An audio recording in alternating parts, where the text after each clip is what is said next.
Okay, I have the Hanyak, Dustin Jacoby, back on the show, who's going to be facing Michal Oleksiejczuk on March the 5th at UFC 272. Dustin, how are you? I'm good, Ryan. Thanks for having me on the show, and I'm excited about this matchup coming up with Michal.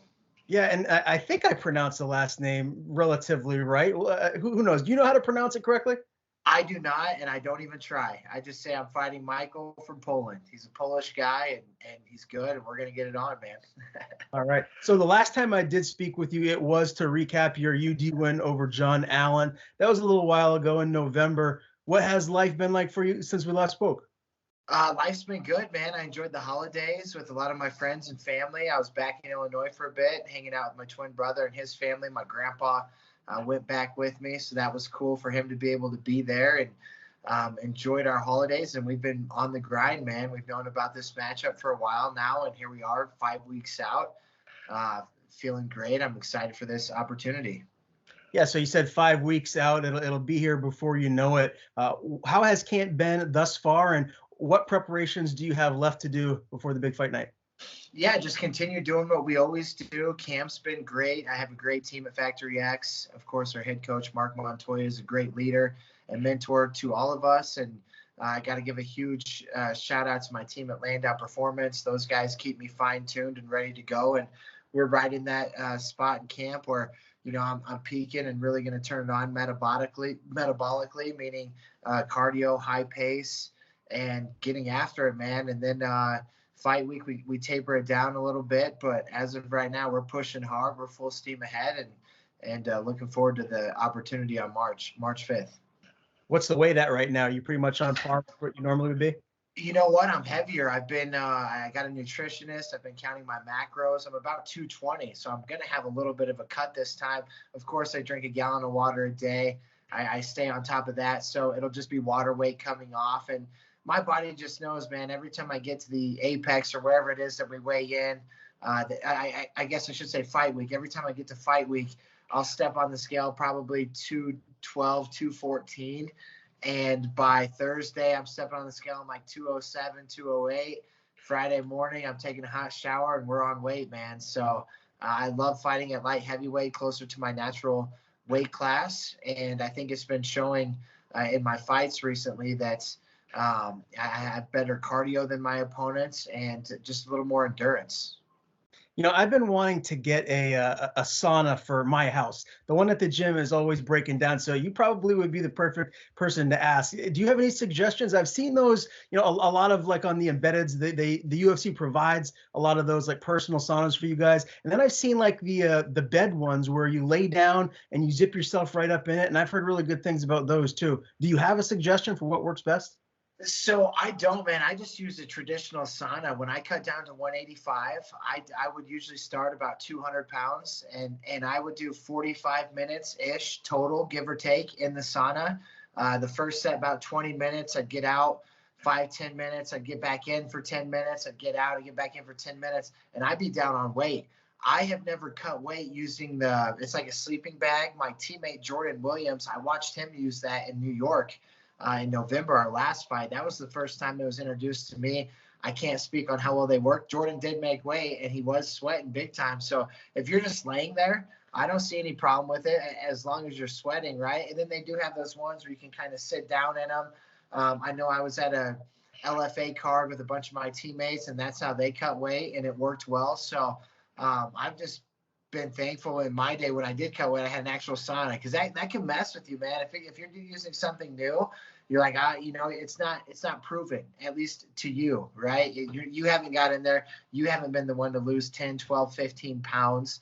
I just like to use something that I know is proven to work. And I guess it's just preference. For sure. I appreciate you elaborating on the sauna issue a little bit.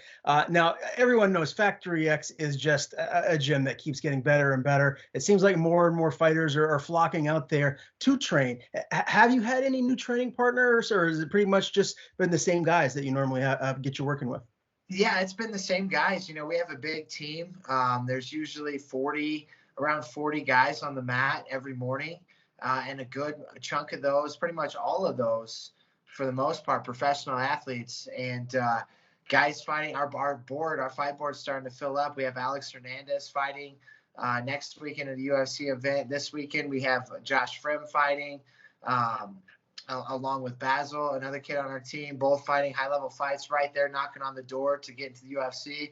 And then we got a couple of younger pros that just came in. Askar and his brother, I believe, are fighting this weekend. So it's building up, man, and we're just keeping guys active, and we've got a great team, and we all get after it, man. You surround yourself with a lot of like-minded individuals like that. We've got a good thing going at Factory X. Yeah, no doubt about it. With how many high-level fighters that you guys have, how does the coaching staff decipher, who goes with who whenever there, are conflicting fights? Like if you're fighting on the same weekend as, other teammates, do you know, how do they decide, which coaches go with which fighters? Yeah, obviously it's just however the cookie, crumbles, which way the chips fall. Of course, you're going to see Mark at a lot of the UFC events. And we got guys, yeah, you're right, man. We got coaches going out every weekend, guys, even teammates, training partners going out to corner. It gets hectic, and I feel bad for coach sometimes because, he's got commitments to some guys, and then, hey, a different fight comes up. And, I mean, he's not picking and choosing. He's going where, of course, if you have a UFC fight that weekend, you're going to be at that fight.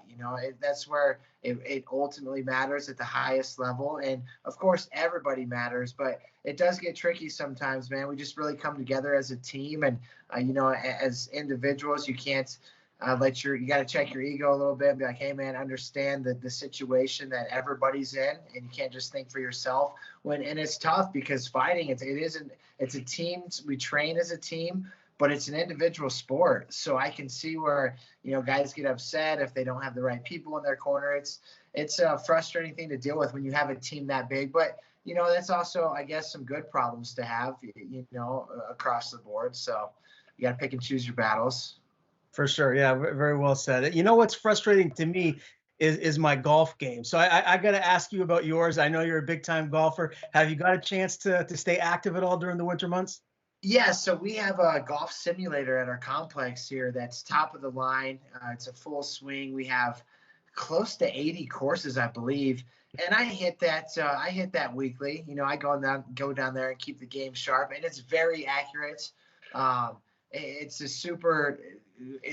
a great amenity that we have here, and I love it, man. So I've been staying active, and I can't wait for the springtime. I'm due for a new driver and some new wedges, so I need to go out there and put the beat down on Michael so I can live my life to my fullest and my best ability to get a new driver and some wedges. There you go, man. Good for you. I'm sure you'll get all of what you need. I know this is so hard to predict, but when you look forward to, the PGA Tour this year, the 2022 major winners, like give me like a way too early prediction. Like who do you think is going to win, the Masters or US Open? Does anyone stand out to you this year? I don't know, man. It's so hard to give you a prediction on that. Really, I love betting on it during the week because I'm able to watch the process. I'm able to get feedback, see how the guys are swinging, who's hot, look at the odds. I usually go towards the top. I don't have any predictions right now. I have to let it play out. We're not quite there yet. But like I said, I love picking that week. So if you want to hit me back on the week of the Masters, I'd be glad to give you my picks. And I tell you what, I do pretty well with golf. So it's just getting that vibe, getting that feeling. And that's what I love about betting too, man, is when you got that feeling and you're right. And then when you're right, you just knew you were right. So that's what's cool about it. Do you ever put in any DraftKings lineups? You must, right? Oh, of course. Well, let me take that back. So I created a DraftKings account when I was a professional athlete. I created it in 2012 for fantasy football. And about a year ago or so, my account, I got booted off of DraftKings. They say you are a professional athlete. You no longer can use DraftKings. I'm like, hold on, man. I was a professional athlete when I downloaded this app the first time and this whole time. So I guess now I'm a real professional athlete. But I get on. My wife has a DraftKings account, and it's fun. It's something we do together. She likes betting on live games. She'll even bet the ping pong and the tennis live in different countries. That's what she likes. Minute amounts, but yeah, it's fun, man. I enjoy DraftKings. Yeah, me too. Probably too much. I'll tell you this real quick before we move forward. But just this past pay-per-view card last weekend now, I finished 91st out of 24,000 people, and it was a $20 bet. So first place was going to be getting like $100,000. If I was 5 points more than what I had, I would have won 55K. I mean, oh man, you know what? I know a couple of my buddies that have hit that first place for like 50, 25, 28 in that DraftKings. So hey man, you can't win what you don't put in, right? You got to keep chasing. That's what I'm doing. Well, give me your Super Bowl prediction. I know you're a football guy. My guy Brady actually retired today. As you can see, I'm paying my salute to him, my favorite athlete of all time. Who's going to win, the Rams or the Bengals? You know what? Just off first hand, I haven't seen a line. I'm going to say the Rams at home. I think that's they've got a better defense, but then again, these Bengals, man, they've been resilient. I love their offense. I love the playmakers. You know what I'm a fan of? You see, like I was talking with my buddy the other day. You see all these new Chiefs fans, and everybody's a Chiefs fan since the Mahomes era, and I can't blame them, right? They're bandwagon fans for sure, but I love Patrick Mahomes. What I love is watching all of the young talent. There's so many superstars out there that are playing on the Sundays.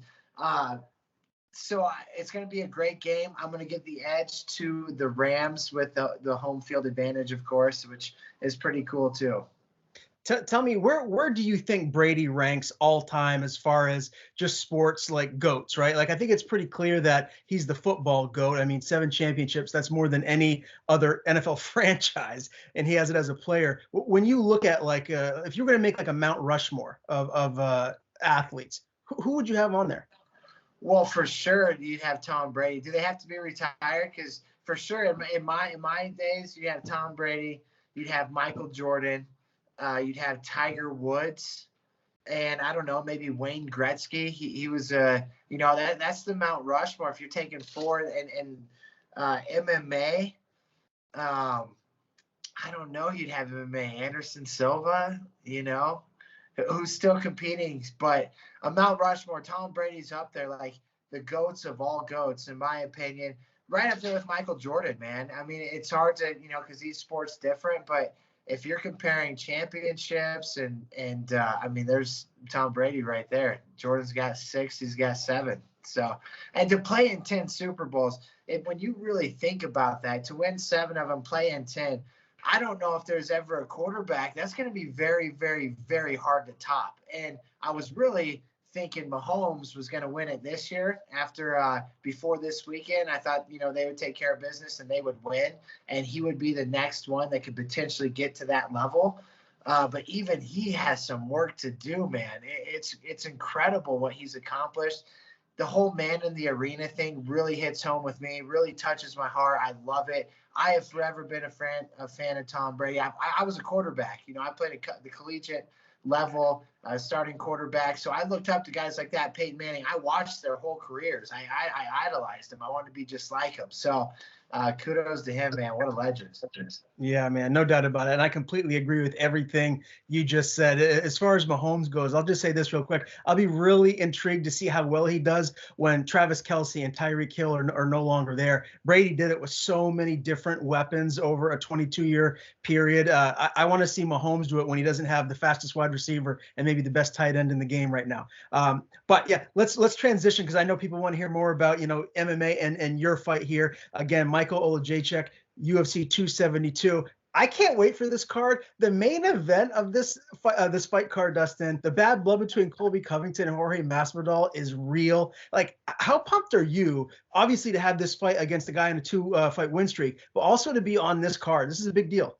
Yeah, it's a great card, man. It's a pay-per-view card. It's with fans. So anytime you can fight in that magnitude of a fight with fans is awesome, man. I can't wait. It's at the T-Mobile. It'll be sold out. The main event's a banger. And I tell you what, man, I'm really looking forward to my matchup. While watching this guy on paper, he's good. He brings it. He's very aggressive. He's got knockout power, and he pushes the pace. So usually I'm the guy that pushes the pace.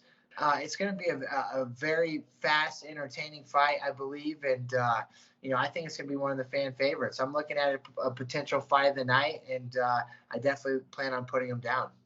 All right, so he's got 2 wins in a row over Gamzatov and Bukakis. Stylistically, I think that your style matches up good with almost anyone in the division. I mean, your striking is elite. Is this a case where you just feel like you're going to be able to overwhelm him on the feet and ultimately get the knockout? Well, I don't know about overwhelm him because he is the type that puts the pressure on, and I think honestly, I'm a better counter striker anyway.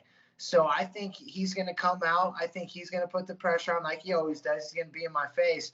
It's going to force me to counter strike. I think he's going to be sneaky. I think he's going to try a takedown or two. Not that he's a heavy wrestler or heavy takedown guy, but he's all around. I think he's going to try to sneak one in. Once I defend that and put the pressure on him, I think he folds, man. I just think I'm better because here's the thing. If he's a good stand-up guy, I'm the best stand-up guy in the division. I truly believe that. My kickboxing career said that I've been through it to get to it. I'll face anybody just kickboxing right now, top 10 UFC. But I'm willing to face some MMA as well, and that's what we're here to do. And I think that this is a big stepping stone for my career. And if I can go in there and take out him, bust into the top 15, top 10, whatever that may be, I'm really eyeing a potential, 7 through 12 spot right after this win. So to be able to do that, I have to go in there and make a statement, and I just got to buckle down and be ready for a good fight, man, because I'm telling you, this kid's good, and it fires me up when I tell people I want them to know how good he is. I know how good he is. I can't wait to go toe to toe with him. It's going to be fun. So if you're healthy, are you trying to get back in there as soon as possible after this, or do you want to get another full camp in? Well, I've been keeping it moving. I've been keeping busy. I've been, last year's timing was great. I'd like to have another year like last year where I fought every few months. It's almost like 4 quarters of the year, and to be able to get a fight here in quarter 1 and then go sneak one in quarter 2. Around June, July sometime, maybe even late May, however it works out. So it gives me time to, live my life, do the things I enjoy doing, continue training, continue grinding, and just keep that opportunity, and it keeps me relevant. I don't want to take a lot of time off because, then nobody remembers it. You want to keep going. I'm really pushing for the top, man. I think I can get to that top 10, and I think I can make a statement here in the next few fights, and timing's everything, man. We'll see what happens. I feel like the division's wide open, and there's going to be opportunity. I've said it before. I'll say it again, man. You got to be ready when the opportunity comes, and there's going to be opportunity. I know that. I don't doubt you at all. Easily one of my favorite fighters to watch in the whole promotion, and one of my favorite guys to talk to when it comes to not just MMA but sports in general. Dustin Jacoby, always a pleasure. Again, Dustin meets Michal Oleksiejczuk on March the 5th at UFC 272. As always, Dustin, it's a pleasure. Before I let you go, I want to give you the floor. Tell people where to follow you on social media. And if you have anyone to thank, the floor is yours. Yeah, man. You can follow me at the Hanyak DJ on Instagram and Twitter. And I just want to thank my team at Factory X, my management company at Iridium Sports Agency. Those guys are the best. I got a couple of sponsors in the works right now that hopefully I can let the people know about and get them some recognition and awareness. And my team at Landau Performance. And yeah, man, March 5th, 32 days away. I'm excited. I'm prepping hard. It's going to be a banger. I can't wait to put on a show for everybody. And I enjoy talking to you as well, Ryan. We'll catch you next time after the big victory.